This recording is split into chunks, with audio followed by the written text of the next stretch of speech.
What's your full name? John Wayne Robbins. And tell me when and where you were born. I was born in Lafayette County, Mississippi in 1944. You have brothers and sisters? I have an older sister and a younger sister, yes. What did your community look like outside your family? Well, my grandmother ran the local store, and we just lived in a very rural community. I was raised in Cypress Springs, which is in Lafayette County, and the school went through the 8th grade, but I started in Macedonia when I was in the 5th grade. And we lived in Lafayette County, but there was no school on that side of Lafayette County at that time, so they sent us to Macedonia, and it was a great experience. We had a great school and a lot of good memories there. We had great teachers, and they taught us to act right, do right. So how did you get there? Well, they put us on a bus. We had a bus. It was a Fayette County bus, but it went to Union County, and when we crossed the county line, we picked up the Union County students too. So it was all together.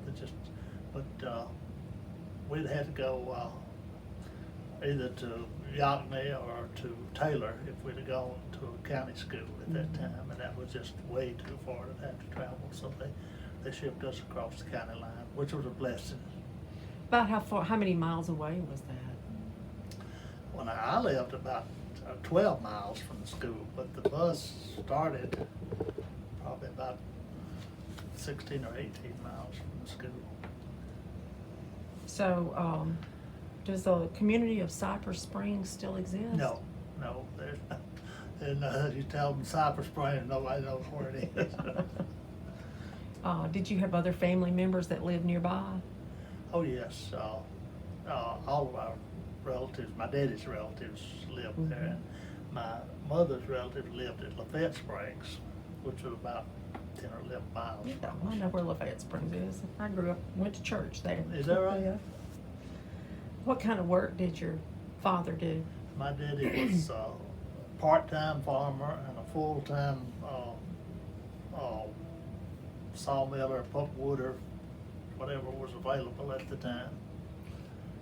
And my mother was a housewife, and she sewed for everybody in the community, and she was an excellent seamstress. What were their names? John Lee and Corinne.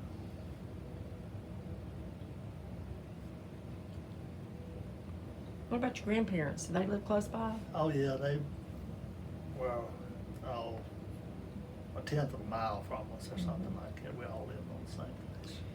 Tell me a little bit about the country store. Was it your grandmother? It was my grandmother's, and of course there were little country stores everywhere at that time, because people didn't come to town every day like they do now, you know. And so she had the country store, and she was a character. I mean, she What was her name? Lavelle. We called her Mama Lavelle. We called my granddaddy Poppy Alfred. And, Was this the kind of country store that everybody sat around the yeah, wood stove and wood stove. played dominoes or Yeah, whatever? Yeah, it was.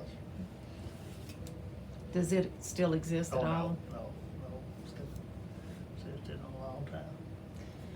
So you went to Macedonia when you started the 8th The 5th grade. The 5th grade. 5th grade. I could have gone to Cypress Springs till I was in 8th grade, but I went over there when I was in the 5th grade. So what was it like at Macedonia School? Oh, it was great. We had great teachers. Our principal, Mr. Coons, he wanted us to have experiences that most of the country kids didn't have at that time. When I tell my wife about the things that we did at a little old school like that, she graduated from Oxford High School, and she can't believe that we did the things we did. We had class parties. We went to the movies as a class on the school bus about twice a year. We'd go to skating parties. We had to go to Oxford to go to that. we went to the Union County Fair every year, which all those Union County schools did. That was just a day of thing, but we also went to the Mid-South Fair every year. He sent us up there every year. And the boys went to FFA camp for a week every year down at Long Beach. And Mr. Conley, our ag teacher, and Coach Gillum take us up to Gulfport every night. And said, and the bus leaves at 10. Said, if you don't make it, you're gonna walk back. Well, we never made the bus. We walked the whole 5 miles back to Long Beach camp every night. But when you started in the 9th grade, back those days, you started preparing for your senior trip. And you picked cotton, you sold stuff, you did whatever you could to make money for your senior trip. So we got up to our senior trip and we had enough money for about 2 days in Florida. And Mr. Coons called us in and he said, if y'all will take an educational trip to Washington, D.C., we'll pay for it. And so we got to go to Washington, D.C. and New York City our senior year. We got to go to the Capitol, we got to go to the White House, we got to go to the Washington Monument, we got to go to the Lincoln Memorial, we got to go to the Changing the Guard at Arlington Cemetery, and we had a guide that got on the bus with us, and he was real good, but he was real arrogant, and we wanted to go to New York City since we were that close, and our bus driver, Johnny Long, from here in Albany, he told us he'd see if he could arrange it, and the guide said, well, you're not going to New York City, this planed out, and they're not gonna let you do that. And Johnny says, be standing out here at 7 o'clock in the morning if you want to ride to New York City. So we went to New York City, we got to see, we didn't get off the bus, we never set a foot in it, but we rode through New York City. We got to see the Statue of Liberty, we got to go through the Holland Tunnel and the Lincoln Tunnel, and we got to see Madison Square Garden, the Empire State Building, the Garment District and everything, but we just rode around in New York City and came back to Washington, D.C. Oh, another thing I forgot to tell you, when I was in Washington, we got to go to the Smithsonian, and that was just unbelievable. But for country kids that didn't, we were all poor. Some of us were poor and some of us was poor. When you're poor, you don't have much, but when you're poor, you don't have nothing. But we got $7 a day to eat on. And that was a lot of money back in those days. Yeah. You ain't good on $7 a day, believe me. But it was a real experience. How many students went on this trip? 28. We had 28 in our class. And that was what year? 1961. And that was the last graduating class of Macedonia High School. That was the last graduating class of Macedonia High School. Went to West Union after that. And we have a class reunion every year. My class does. We started out 10 years, and then we moved it to 5 years. And then James Davis, which is deceased now, but he said, why don't we just have it every year? So we started having it every year. We missed a couple of years during COVID, but we started back this time. Our teachers, most of our teachers came to our class reunion every year until they got to where they couldn't or died off or something. And Mears Coons was in the nursing home up at Ripley. She was our church secretary. And as long as she could come, Louis Rosenthal, and all you people from here know who Louis was. Louis was 2 years ahead of us, but he married Bonnie Russell in our class. And so when we'd have our class reunion every year, Louis would go to the nursing home at Ripley and check Mears Coons out and bring her to our class reunion until she got to where she couldn't come anymore. Well, I heard you mention Coach Gillum. Yeah. Talk a little bit about him. Clay Gillum. Well, he was our of course, he was a Macedonia boy. He played at Macedonia too, and he was our high school coach, and he was really, really good guy, really good coach, and he just really took care of us. We didn't we didn't have to worry with Coach Gillum and Mr. Conley too. They took really good care of us. Now, who was Mr. Conley? He was our ag teacher. What was his name? BJ, Bobby Joe Conley, and Well, what was basketball like at Macedonia? oh, we were pretty good. We weren't as good as some of them, but we won more than we lost. And we had a pretty good basketball team. The 2 years, or when I was a sophomore, we had a really good basketball team. And then our senior year, we were pretty good. But Who all was on that team that you can recall? well, Sammy Nyland, the people would call him Red. He was a police officer here for so long. William Wooten, Bill Wooten, Sammy Coffey, Darrell Potts. Darrell is deceased now, but he was a good player. Let me think. Teddy Benefield, Tommy Whitten. But I just looked at the man, and I can't remember all of them, but there's some of them that were on there. Of course, my classmates, I remember them more than I do the younger kids at that time. What about the girls' team? Girls were pretty good too. That was Peggy Manning Crumpke Roberts. She was one of the girls. She was voted most athletic. She was good. Kay Ward Potts. She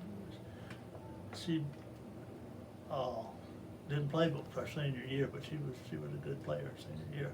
And she married Darrell Potts. They were the only two that married in our class, and they held us together.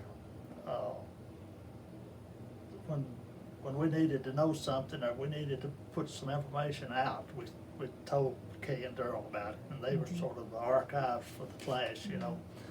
So they kept us close knit now. But I can't remember everybody that was on that, but Peggy and Kay was there. We'll talk a little bit about your uncle, who was the coach, Kenneth Robbins. Okay, Kenneth, everybody called him Cat. How did he get that name? Well, my grandparents had a black fellow that lived on the place farm. My daddy was the oldest boy, and he was the only one that could remember when Jack came to live with him. And Jack tagged him with that name because he said he was quick as a cat growing up. So it stuck, and everybody called him Cat. But I guess that was part of his success at basketball, wasn't it? oh yeah, he was really, really quick. Back in them days, he was some kind of quick, and he went on to Delta State, and he was afraid of a woman teacher down there. What they always told me that he was afraid he was gonna have to have a class under her, so he switched to Northeast Junior College, and he's played there 2 years, and then he played at Ole Miss for 2 years, and then he went into the Air Force and went to Puerto Rico and played over there. He said he never did anything in the Air Force but play basketball. But then he came, and he had coached 1 year at Jumpertown before he joined the Air Force, and then he went to Anglemar, and I think he was there 11 years, and he won 2 state championships with his girls. The 58 team was 54-0 undefeated and wasn't even played close, and then the 62 team lost 1 ball. I think that's 49-1, but I may be wrong with that. I know the first team was 54-0, but and his boys' teams were always really good.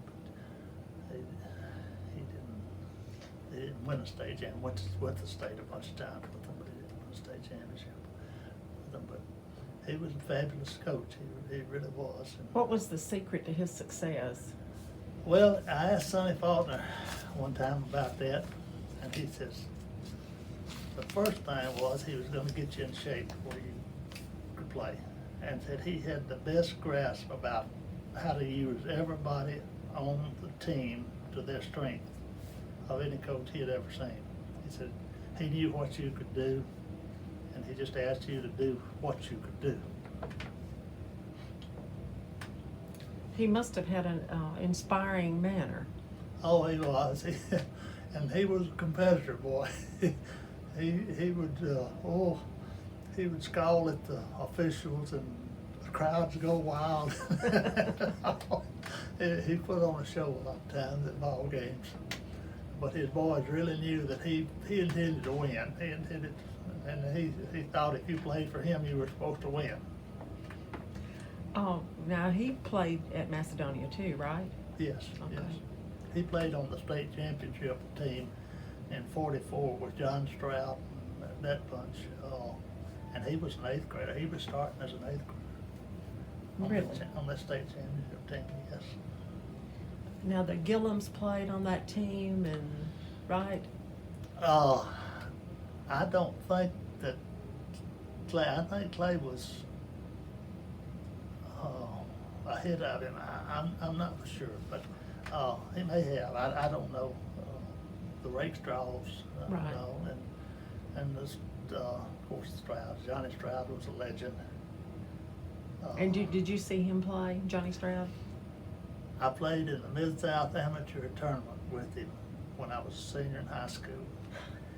And he called a lot of ball games for us, and he was the quickest person going to the goal I've ever seen, even at his age at that time. And I guess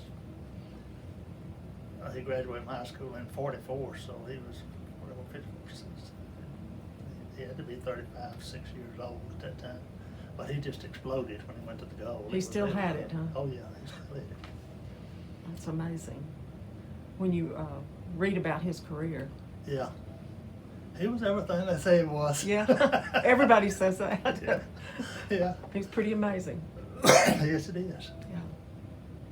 Kind of the Pistol Pete of Macedonia. He wasn't was, and he called ball games, and he'd put on a show at halftime, shooting out there. What would he do? Oh, he'd just do every kind of shot in the world out there, just throwing them up and everything. And hitting them. The officials didn't go to the dressing room or the coach's office back in this time. They just stayed on the floor.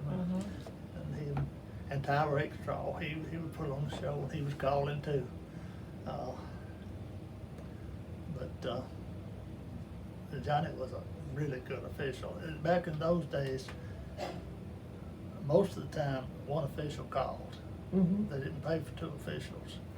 And so he called by himself, and I never heard him say this, but a friend of mine said he called them together one time, and he said, "Now fellas, I'm gonna make some mistakes out here, but y'all gonna make more than I do." I never heard him say that, but he was really sought out after as an official, especially in big games, because you wanted somebody that's good and somebody that Yeah. understood the game, and he did. Well, when you went to Macedonia, they had already built the gym and everything, right? We had the worst gym in the world. I mean, we had the worst gym in the world. And of course, we had those little pot-bellied stoves. And a lot of times when it was real cold, we couldn't practice. We just stood around the pot-bellied stove because you couldn't practice. And sometimes when it rained, the roof leaked and everything. And when they closed the school down, they made the school into a furniture plant, and all, and they stored stuff in the gym. And one time we were at a class reunion, and Coach Gillum talked about when that thing caught on fire, and it did burn up. And he says, "You should have seen it; it just exploded." And I said, "I wish you'd have called me. I wanted to practice that thing one time when it was warm."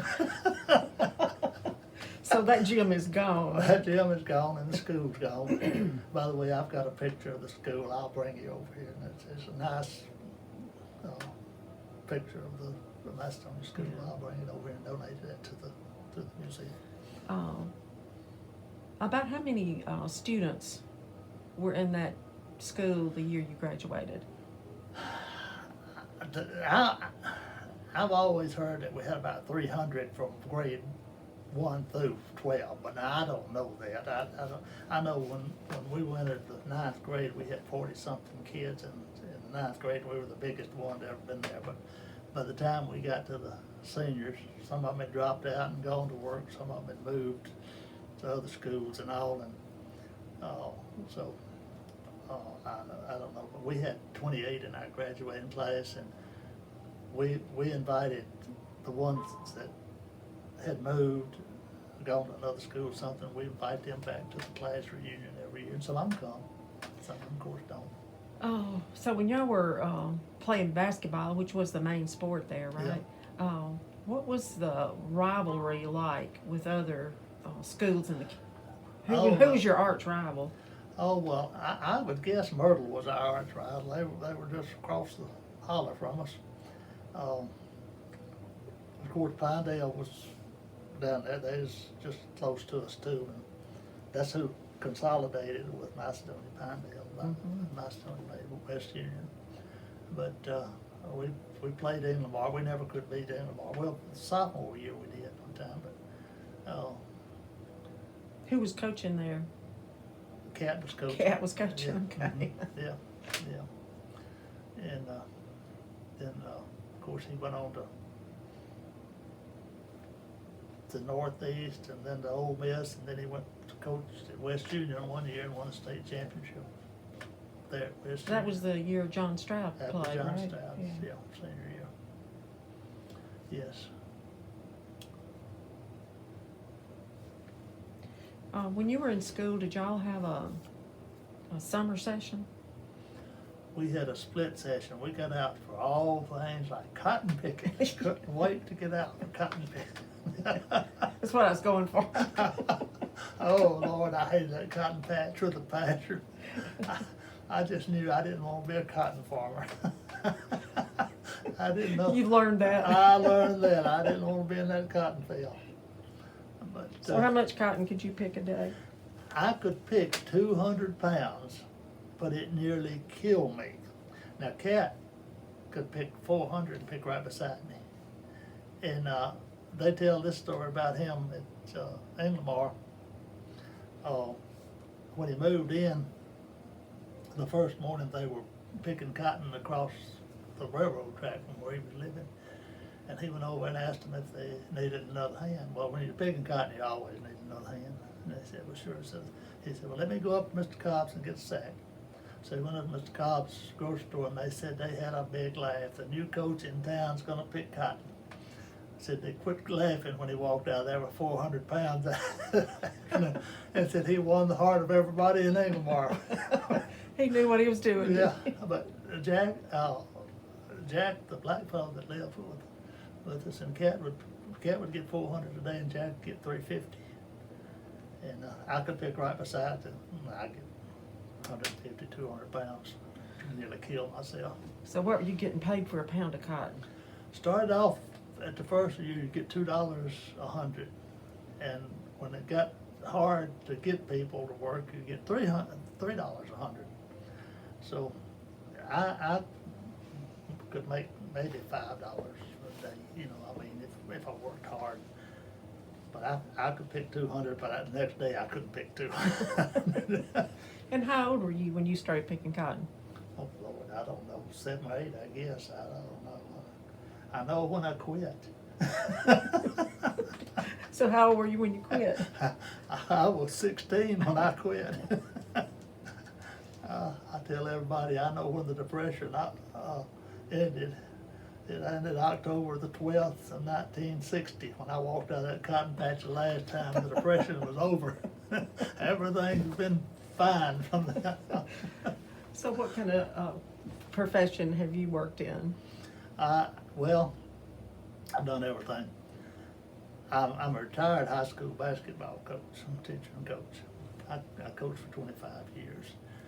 I had a yard service while I was coaching to make a living, and I continued that until 5 years ago. I worked up until I was 73 in that, and I just hip problems and heart problems and everything, and I had to give it up. But I loved it. I wish I could still be doing it.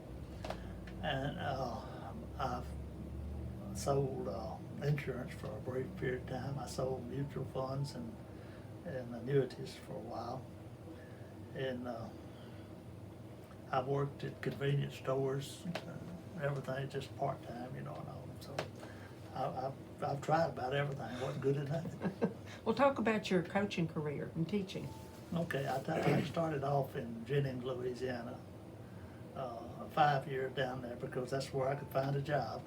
They needed a coach and I needed a job, and they were great to me. It was a fabulous place, had a great school, great administration and all. Oh, but my daddy got burned in an automobile accident, and I'm the only boy, so I just had to get back closer to home. Came to Hickory Flat for 2 years, then went to Oxford for 13, and then Lafayette for 5, and I retired 25 years in. And I was at Oxford for 13 years, and we went to the state tournament 8 times in that 13 years. And I went to the state tournament once at Lafayette, but I would have won it 1 year, but my best boy got hurt in football. And but I had a really good career in coaching. I really did.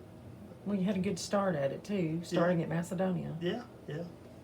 That seems to be the ground zero for basketball.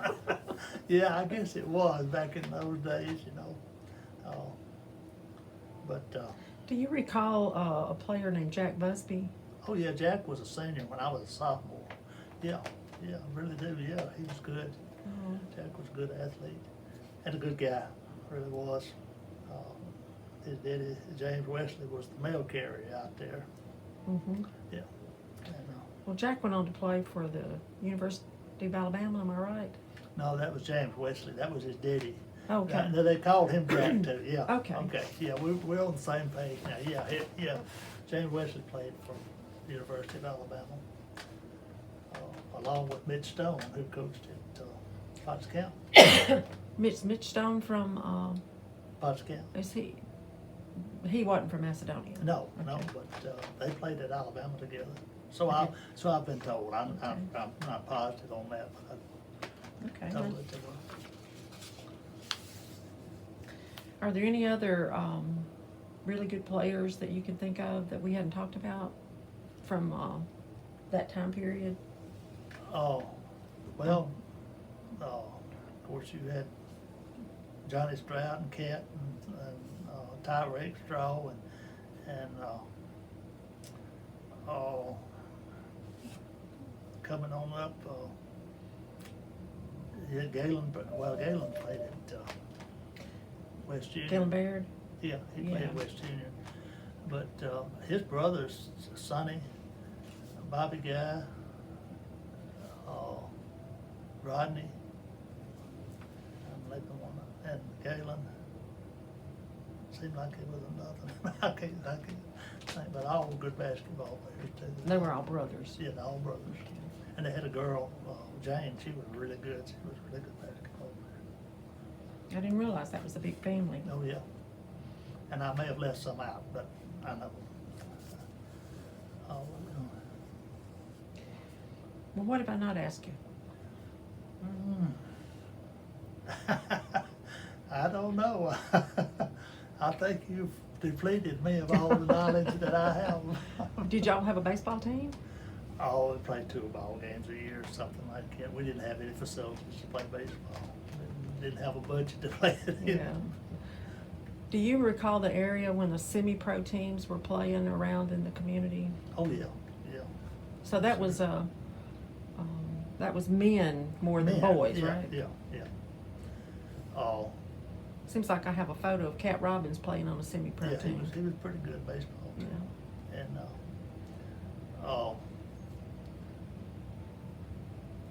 they had, I could say semi-pro teams, but it wasn't just one community. When they had that semi-pro, they would be two from this area and two from that area. You had to get them from all scattered out like Mhm. you know, so you just didn't have enough in one school playing that stuff. So if you wanted to play baseball, that's kind of the direction you had to go. That's about what you had to do, yeah.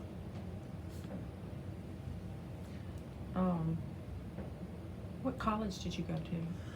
I went to Northwest for 2 years on basketball scholarship, and then went to Ole Miss my last 2 years. What was your position on the basketball team? Well, believe it or not, I played forward. I was the tallest one on the team, but I could shoot. So I played forward on the team. It was out there where I could shoot the ball, draw them out. You still go to basketball games? I go to a few every year. I think I went to 4 last year, you know, and I'm trying to get into more of it, but when you're retired, there's just something in your way all the time. I don't know what it is. You're just busy. You get up in the morning and you got 3 things to do that you used to do in an hour and a half, and now it takes you all day to do those 3 things. So, Or do you have children? got 2 boys. Luckily, both of them are right there now. One of them lives 11 miles west of us, and one of them lives 11 miles north of us.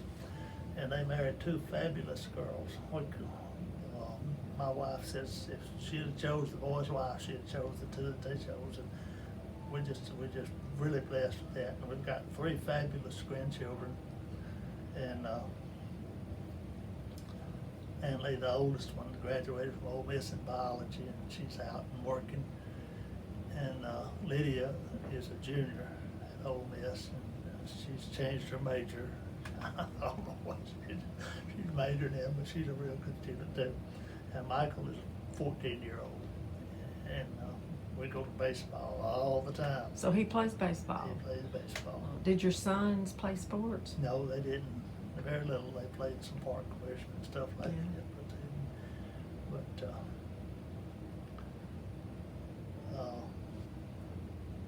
we're real proud of them. We're real proud of our kids and our grandkids and our daughter-in-laws and all. We've been truly blessed with that.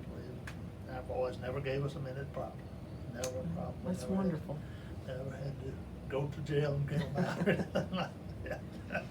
Well, let's go back to 1961 when you graduated, and was there what was the sentiment of people that year, knowing that it was the last year of Macedonia?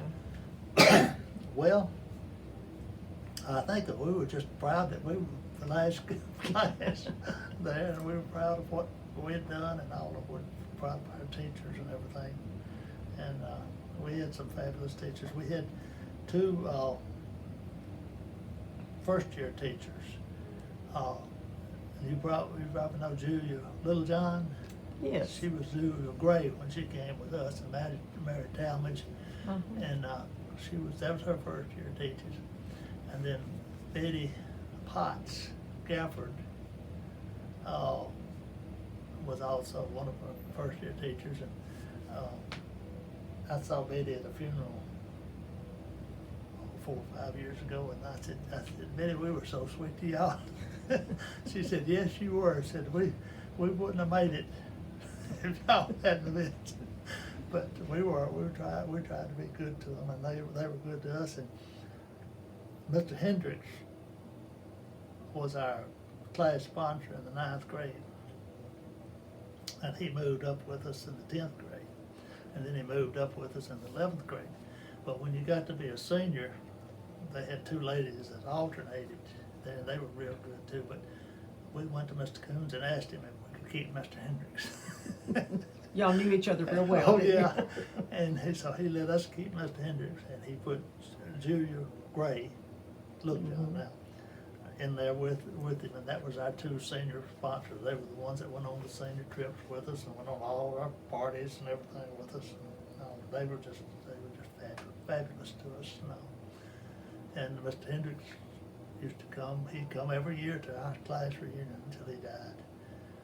And Judy did too till the last year. And of course, Betty got to where she lived in Boonville and she couldn't drive at night and all, so she stopped coming when she got that position. But they all came and enjoyed our class reunion every year. Well, it sounds like you had a really good education. We did. We had a good school, had good people there. Like I say, they didn't just teach us read, write, and arithmetic. They taught us how to behave. Believe me, you knew how to behave when you come. Did y'all have chapel? No. But here's another thing. We got out when Macedonia Baptist Church was having their revival every year. We went to the revival. And we got out of school. They dismissed school for the We went- revival. We got out one day, and sometimes we walked over there, and sometimes they carried us on the bus. Yeah. Well, that would be unusual by It'd be today's unbelievable world, isn't today. it? Couldn't do it today. Yeah. Well, thank you for taking time to do this with us Well, today. I've enjoyed it. I got my wife out there, and She's waiting on you. we've got a hearing appointment, and then we're going to Latham's Hamburgers. All right. That's her favorite place in the world to eat. I tell her she's the luckiest woman in the world. If she hadn't married me, she'd never had a Latham's Hamburger.